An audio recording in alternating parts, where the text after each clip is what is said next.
ప్రకాశం జిల్లా త్రిపురాంతకం దగ్గర కుమారగిరిపై ఉన్న దేవాలయమే శ్రీ త్రిపురాంతకేశ్వర స్వామివారి దేవాలయము.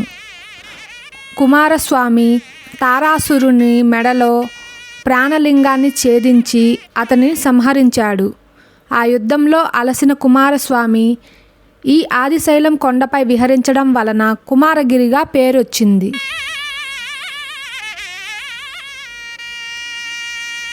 త్రిపురాంతకం శ్రీశైలానికి తూర్పు ద్వారంగా ప్రసిద్ధి చెందింది. ప్రపంచంలో ఏ శివాలయానికి వెళ్ళి పూజ చేయించినా త్రిపురాంతకేశ్వరుని నామ ప్రస్తావన వస్తుంది. ఇంతటి ప్రసిద్ధి గల త్రిపురాంతకాన్ని దర్శించుకుందాం.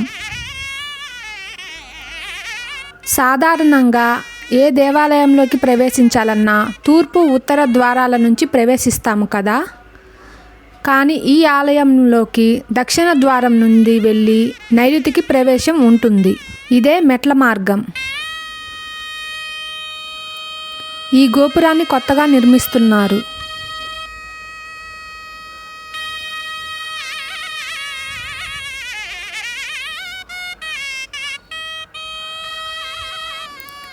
ఇది శ్రీశైల బిల మార్గము. ఒకప్పుడు శ్రీశైలం వెళ్ళటానికి ఈ రహస్య మార్గాన్ని ఉపయోగించేవారట.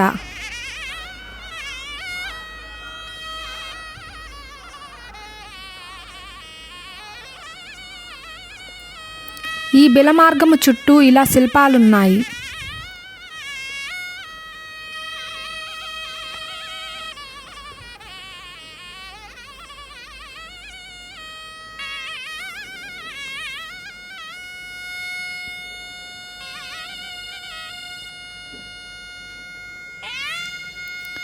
శ్రీచక్రంపై నిర్మించిన ఏకైక శివాలయం ఇదే.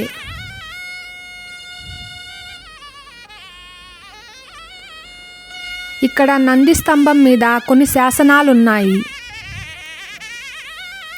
స్తంభం మీద నందీశ్వరుని చాలా బాగా చెక్కారు. పూర్వం త్రిపురాసురులు అనే రాక్షసులు బ్రహ్మ నుండి వరం పొంది గాలిలో తేలే 3 నగరాలను నిర్మించుకొని లోకాలను పీడిస్తుండగా శివుడు ఒకే బాణంతో వాటిని నాశనం చేసి త్రిపురాసురులను సంహరించినట్లు పండితారాధ్య చరిత్ర చెబుతుంది. త్రిపురాసురుల సంహారం తరువాత శివుడు ఇచ్చట త్రిపురాంతకేశ్వరునిగా స్వయంభువై వెలసారు. పార్వతీమాత త్రిపురాంబగా స్కందమాతగా పూజలు అందుకుంటున్నారు.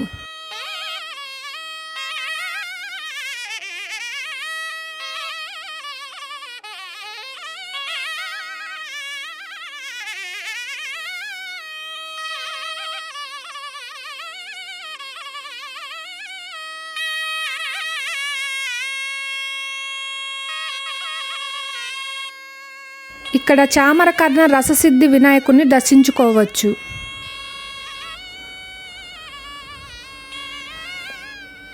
పూర్వం ఈ వినాయకుని ఆశీర్వచనంతోనే అనేక రకాల ఆయుర్వేద ఔషధాలు ఈ మండపంలోనే తయారు చేసేవారట.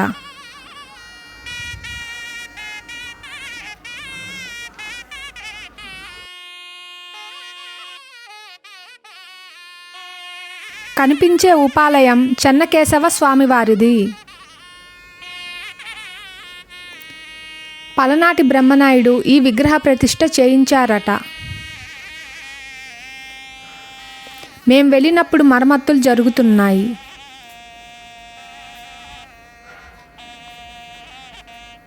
గర్భాలయంకి వెళ్ళే మార్గము పక్కన శ్రీ దక్షిణామూర్తీశ్వర స్వామివారు ఉన్నారు. ఇదే మూలస్థానేశ్వర లింగం. అనేక మంది రాజులు ఈ లింగానికి పూజలు జరిపి దానాలు సమర్పించేవారట.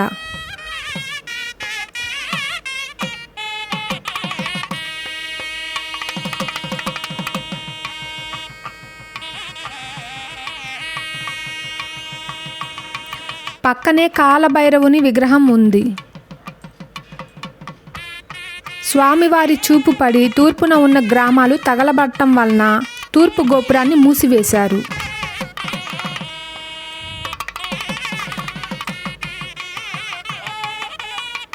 గర్భాలయ ప్రవేశ ద్వారం దగ్గర ఈ శిల్పకళ చాలా బాగుంది. దీని గురించి నాకు తెలీదు, ఎవరికన్నా తెలిస్తే కామెంట్ చేయండి. ఈ స్వామివారిని దర్శిస్తే నంది జన్మ లభిస్తుందని అందరూ నమ్ముతారు. స్వామిని దర్శించుకోండి. స్వామివారి పక్కనే పార్వతీదేవి త్రిపురాంబగా స్కందమాతగా పూజలు అందుకుంటుంది. శ్రీచక్రాన్ని కూడా చూడవచ్చు.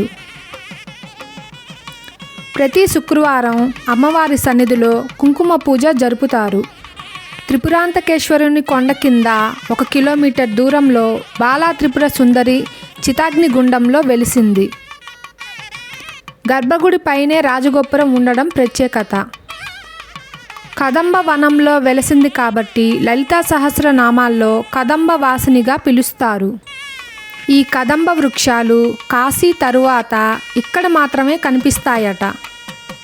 ఈ మెట్లు దిగాక అమ్మవారి ఆలయం కనిపిస్తుంది. ఇదే రక్తపు పాత్ర. పూర్వం జంతుబలి చేసి వాటి రక్తాన్ని ఈ పాత్రలో పోసేవారట. కానీ ఎంత పోసినా పాత్ర మాత్రం నిండదు అంటారు.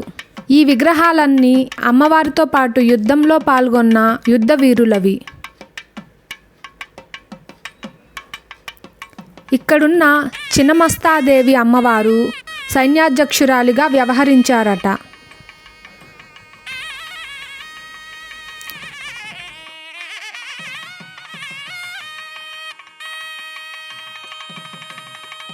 అమ్మవారి దశావతారాల్లో బాలా త్రిపుర సుందరి ప్రథమం. గర్భగుడి లోపల శ్రీచక్రం, అమ్మవారి పాదాలు కనిపిస్తాయి. చితాగ్ని గుండంలోకి దిగాలంటే 9 మెట్లు దిగి వెళ్ళాలి. నిర్గుణాకారంలో అమ్మవారు వెనక్కి తిరిగి ఉంటుంది. అందుకని భక్తుల సందర్శనార్థం అమ్మవారికి ముందు మరో విగ్రహం ప్రతిష్ఠించారు. వర్షాకాలంలో గర్భగుడి మునిగిపోతుంది కాబట్టి భక్తుల కోసం బయట ఈ విగ్రహాన్ని ప్రతిష్ఠించారు.